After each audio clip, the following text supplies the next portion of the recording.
হয় না। এবার আসুন একটা ন্যায় সূত্র দেন, শরীরের থেকে ছায়া না ছায়ার থেকে শরীর কোনটা?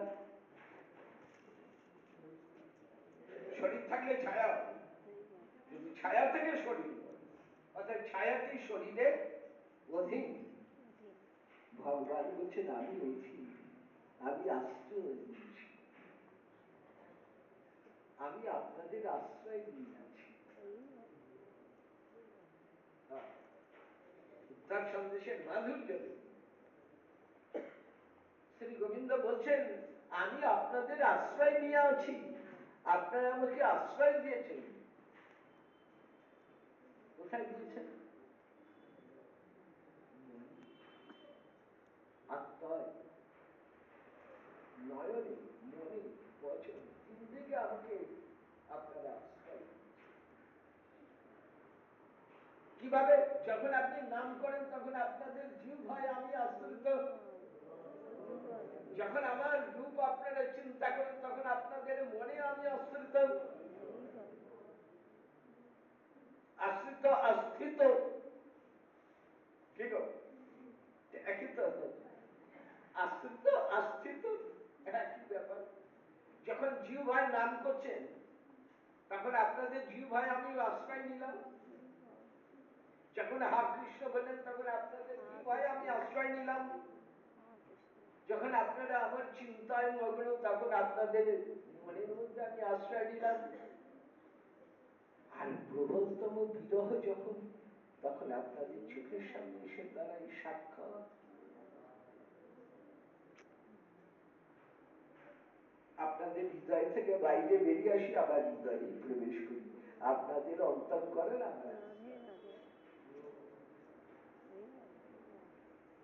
বিচ্ছেদ হলো কই?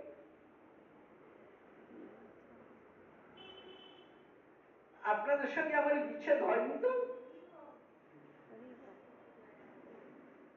যদি বলেন তাহলে আগে যেমন সবসময় চোখে দেখতাম এখন কেন সবসময় চোখে দেখতে পাই না? কে বললি?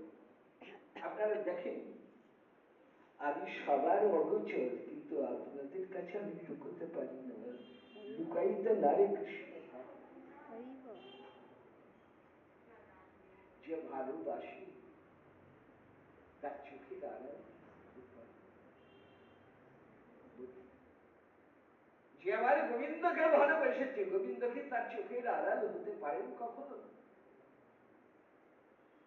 কখনোই আড়াল। তাহলে শ্রী গোবিন্দ কি বলছেন? আমি আশ্রিত,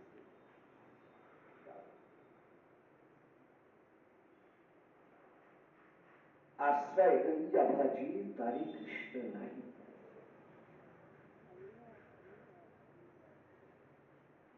ঠাকুর নরোত্তম লিখছেন আশ্রয় লইয়া ভজে। ওগো যদি ভজন করতে চাও তাহলে আগে আশ্রয় নাও। আশ্রয় করিয়া বন্ধ শ্রী গুরু চরণ, যাহা হইতে নিবে ভাজি কৃষ্ণ প্রেম ধন। গুরুর কাছে আশ্রয় করুন, চরণ আশ্রয় করুন, কি পাবেন? গুরুদেব প্রথমেই দেবেন নামাশ্রয়, তারপরে দেবেন রূপ আশ্রয়, তারপরে দেবেন ভাব আশ্রয়, সবশেষে দেবেন লীলা আশ্রয়। নাম আশ্রয়, রূপ আশ্রয়, ভাব আশ্রয়, লীলা আশ্রয়, তারা শেষ। কারণ লীলা তো আগে চলছে, এখনো চলছে।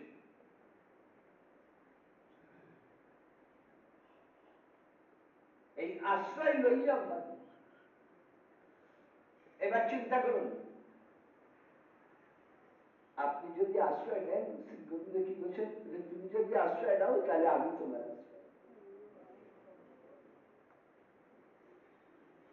ভালো করে শুনুন, তুমি যদি আশ্রয় নাও গুরু, তুমি যদি আশ্রয় নাও নামে, তুমি যদি আশ্রয় নাও রূপে, তুমি যদি আশ্রয় নাও ভাবে, class primary, secondary, higher secondary, college, তাই তো? নাম, রূপ, গুণ, ভাব, শেষে লীলা। তুমি যদি যদি আশ্রয় নাও আমি তোমার সাথে আছি, তুমি আমার আশ্রয় নিলে আমি তোমার আশ্রয় হই, তুমি আমার ভজন এলে আমি তোমার ভজন করব, যেই যথামঙ্গ প্রপদ্যন্তে তানুস তথৈব ভজাম্যহম, তুমি আমার আশ্রিত হলে আমিও তোমার আশ্রিত হলাম। বাতাসের মতন, কিরকম? বাতাস বাইরে, বাতাস ভিতরে।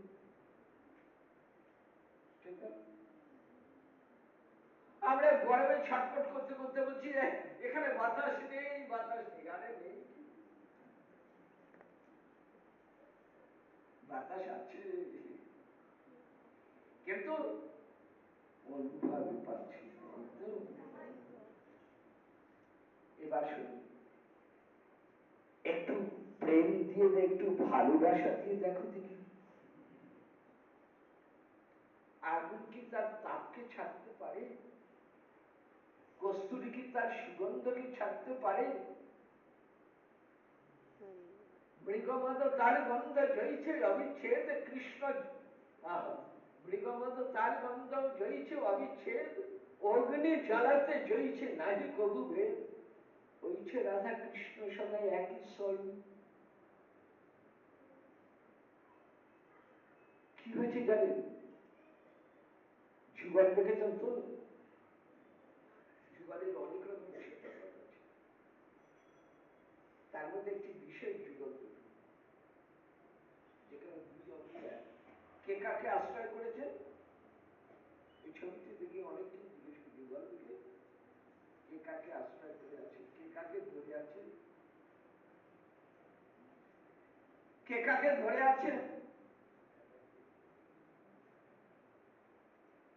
বড় কঠিন।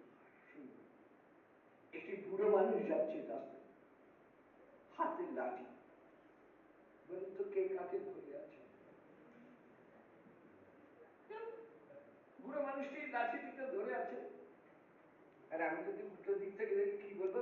লাঠিটাই বুড়ো মানুষকে ধরে আছে। ঠিক কিনা?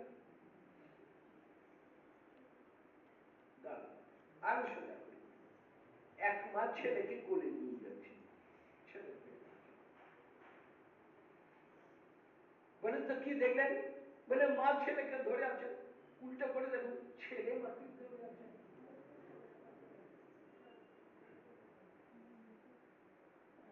কোনটার মাধুর্য বেশি?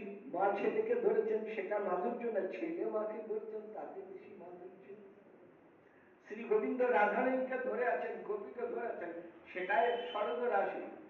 আর এবারে বসন্ত রাশি কি হচ্ছে? বলে না না, এবার রাধারানী আমার গোপীকে ধরে আছে। শ্রীত কমলা